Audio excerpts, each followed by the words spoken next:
Hi guys, welcome to our channel. శాశ్వత ఓనర్గా భరణి, తిరుగులేని powers ఇచ్చిన నాగార్జున. నిన్న బిగ్ బాస్ ఎపిసోడ్ ఎంతటి ఫైర్ వాతావరణం మధ్య జరిగిందో మనమంతా చూసాం. ఎపిసోడ్ చివర్లో ఇమాన్యుయల్ మరియు భరణిని హౌస్ ఓనర్స్ టాస్క్ లీడర్స్గా మార్చి వాళ్ళ టీంలో టెనెంట్స్గా ఉన్న వాళ్ళని ఎంపిక చేసుకోమని అంటాడు నాగార్జున. ముందుగా భరణి వంతురాగా ఆయన తనుజ, సృష్టి వర్మ మరియు రాము రాథోడ్ని ఎంచుకుంటాడు.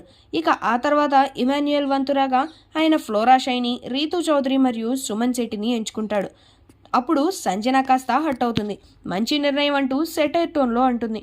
అప్పుడు నాగార్జున, మీ టీమ్స్లో ఎవరైనా మార్చుకోవాలని అనుకుంటున్నారా అని అడగ్గా దానికి ఇమాన్యుయల్ సంజన గారితో ఎందుకు లేనిపోని గొడవ అని అనుకొని భయపడ్డాడో ఏమో తెలియదు కానీ ఫ్లోరా స్థానంలోకి సంజనను తీసుకుంటాడు. అప్పుడు ఆమె ఎమోషనల్గా వచ్చి ఇమాన్యుయల్ని హత్తుకుంటుంది.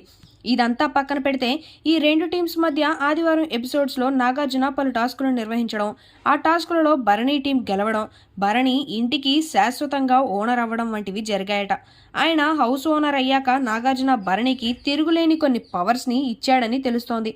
ఆ పవర్స్తో భరణి ఏం చేస్తాడు అనేదే ఇప్పుడు పెద్ద సస్పెన్స్. హౌస్కి మొట్టమొదట శాశ్వత ఓనర్ కాబట్టి ఆయనకు ప్రస్తుతం ఓనర్స్గా ఉన్నవారిని టెనెంట్స్గా, అదేవిధంగా టెనెంట్స్గా ఉన్నవారిని ఓనర్స్గా మార్చే అవకాశం ఎంతైనా ఉంది. ఒకవేళ ఇలా మారిస్తే మాత్రం వచ్చే వారం ఎపిసోడ్స్ మామూలుగా ఫైర్ మీద ఉండదు.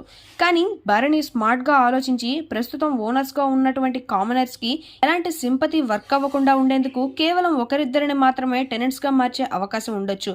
ఆ ఒకరిద్దరిలో మాస్క్ మ్యాన్ హరీష్ కూడా ఉండొచ్చు. చూడాలి మరి ఏం జరగబోతుంది అనేది.